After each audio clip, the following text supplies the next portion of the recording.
that was another upswing of your career, though, landing the gig big time with Rod Stewart. And how long had you been writing songs before you wrote with Rod?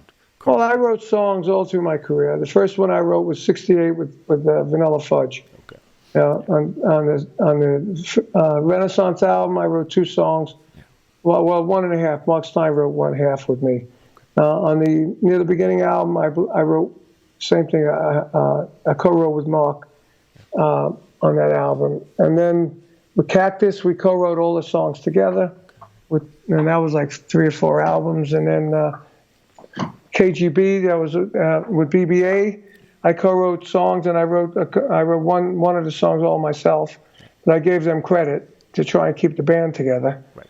And but I co-wrote a bunch of the songs on that, and then after that, with Rod, we co-wrote a few songs as a band, and then Rod asked us all to go home and come back with a song that would, in the Tempo of Missing You by the Rolling Stones. Mm.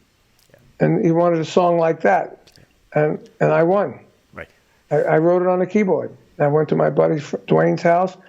He had a little studio with a keyboard and an 8-track, and he made it sound good. So I gave him a piece of my end of the song because he made it sound good. Okay. And then we wrote it, and it became Rod's biggest selling song ever. Okay. And this is Do You Think I'm Sexy? Do You Think I'm Sexy? This is probably no deeper meaning, but what was the story or inspiration of this song? Well, that's Rod. Rod wrote lyrics. I never write lyrics. Okay. I wrote music. You wrote the music. So, Got it. Yeah, you would have to ask him. Got it. Okay. But no, it's just a story. He was a great storyteller. Right. It's a story about a guy goes to a club and sees a chick, and and they start talking, and do you think I'm sexy? It's like what was on their mind. Right. Exactly. Is it accurate, the story that I read? If I read it correctly, when you wrote this, it was more of a harder rock song. Do you think originally it was 3 guitars, bass, drums, and a keyboard, which is pretty rock. Yeah. But then Tom Dowd, the producer, put orchestra on it and put chicks singing high harmonies. And had David Foster on it, and he had I forgot who the sax player was. Anyway, a named sax player played the solo, and before you know it, we had 2 reels of 48 tracks of crap on it. So by the time you get all that down to a 2-track, and on a vinyl, something's got to suffer. So the big sound we had suffered, and it came more like a disco-ish song, disco rock song. But it influenced Kiss to write their hit disco song and a few other ones. But I took the original rock arrangement. At the time, I was producing a Japanese singer, and I took the original rock arrangement we did, and I made another song out of it with her called I Just Fell in Love Again. And it's a lot heavier and a lot more rock. Very cool. Have to check that out. Excellent. Yeah. How did you feel about the song from when you wrote it to the way it turned out? I mean, come on. It was #1 in 10 countries. How are you going to feel about it? Right. Yeah. I was so happy and proud. Like, oh, my God, I wrote a #1 song. Sure. And then we did Young Turks. Me and Dwayne did that together. And with the new style with the Oberheim drum machine and me playing hi-hat and cymbals. And that whole sound was on Young Turks and Tonight I'm Yours, which was the sound that came out of Dwayne's studio. And it was awesome. Now that was a #4 single. Wow. It's amazing. Yeah.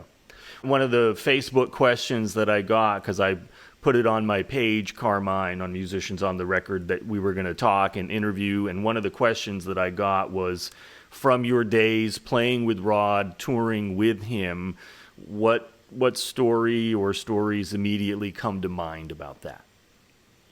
Well, everything was an event. Anytime we did a gig, it was an event, and it was sold out.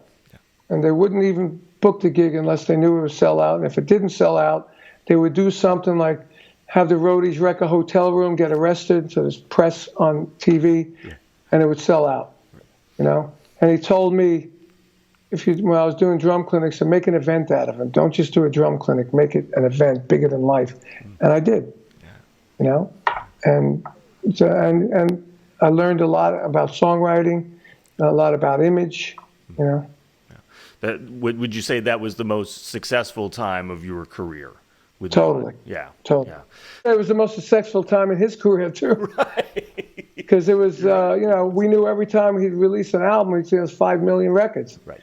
And Sexy that album sold 10 million copies around the world. And the single did 2 million here alone. Yeah. It was the biggest thing he ever did. Right. Yeah, no question, a great part of his career as well. So it made me wonder even because he wrote the foreword to your book, Stick It. Yes. And he even said, I have no idea why I let Carmine go. So what happened with all of that? You guys were having major...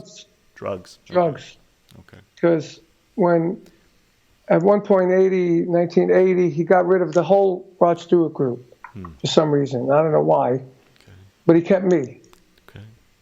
And he said, well, what should you do? I had Danny Johnson and Jay Davis playing with me on my solo album, which came out on Rod's label.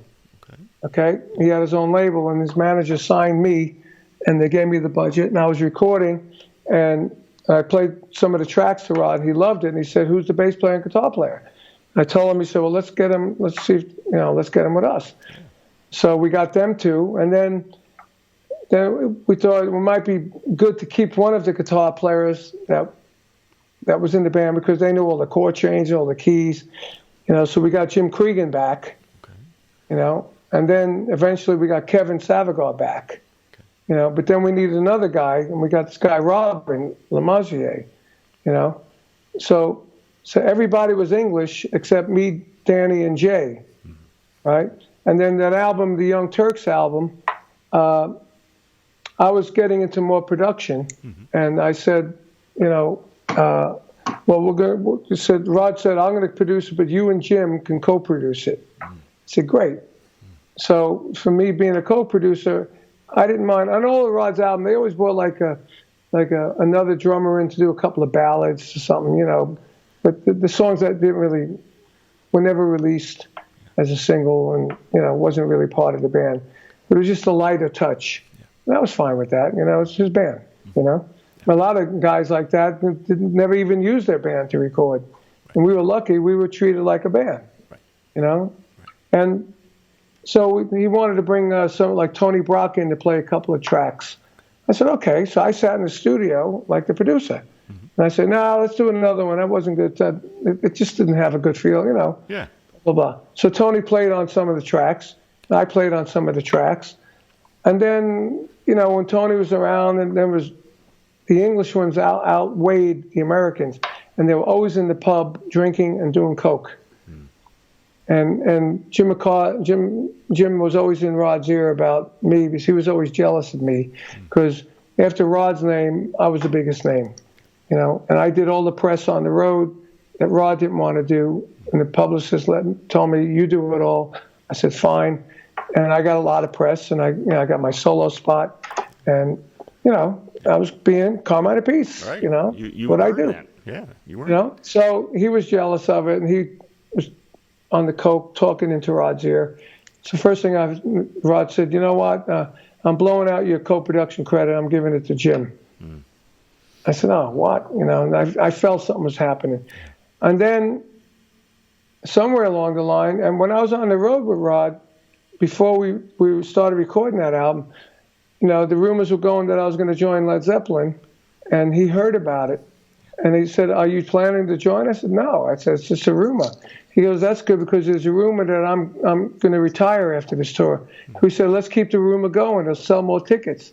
I said, "Okay." So I kept it going. He kept it going, Yeah. And so then Billy Gaff's manager calls my manager and says, Rod wants to fire Carmine, or Rod's firing Carmine, or whatever, releasing Carmine, or whatever. And he goes, "What do you mean?" He goes, "Yeah, well, Rod said that Carmine's going to join Led Zeppelin, so he doesn't want to, anybody that's going to leave him."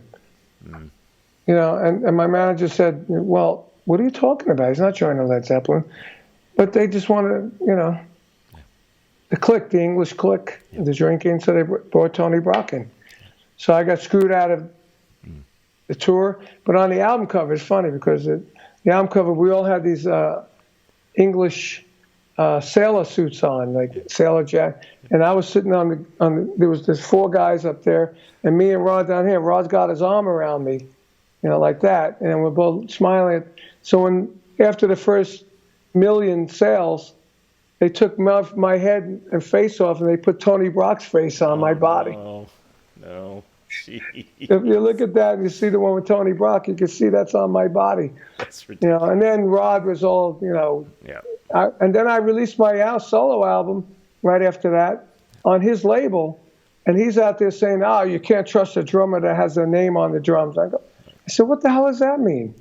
Right. And we were at odds for a minute, for about a year, but I was on his label, Sure, right. And then that calmed down, and and then I don't remember how it calmed down. But then even the crazy one was when Jeff Beck ended up in the same hotel as us in Australia, and they were at total enemies, and I got them together. Right. So playing peacemaker on that one, right? I was total peacemaker on that one. And then me and Dwayne were initial in doing People Get Ready. Yeah. Because Jeff came to my house and stood with me for 2 weeks. Oh. We hung out, we partied, we went to the Rainbow every night, just hung out, didn't play a note of music, just friends, He's driving in my Pantera and driving in my sports cars, and we're hanging around Hollywood with all the chicks and having a great time. I was divorced at the time. I had my big house, and then he said, "Hey, where can we do some music?" So I said, "Let's go to Dwayne's house." Went to Dwayne. He still has a studio, and we started playing these chords, and it ended up, that lick in People Get Ready, do do do do do do do. That was Dwayne's lick. Wow. It wasn't Jeff's lick. It was Dwayne. It's amazing. And we arranged it, put it all together, and then I said, "You know what? It sounds like People Get Ready." And I started singing, because I sang that with the Fudge. And Jeff said, "Yeah, you're right." So Jeff said, "What do you think about," because now Jeff had met Rod in Australia, and they were sort of friends again. He said, "Maybe we can get Rod to sing on it." I said, "Yeah, that's a good idea." So we called Rod's house, and we went to Dan Tanner's and met Rod. We had a cassette. We played him the cassette. Rod said, "Yeah." A week later, we were all in the studio. And Jeff was staying at my house. Right. It's incredible. So you guys all made peace at some point, right? Yeah, it was all peace. It was great.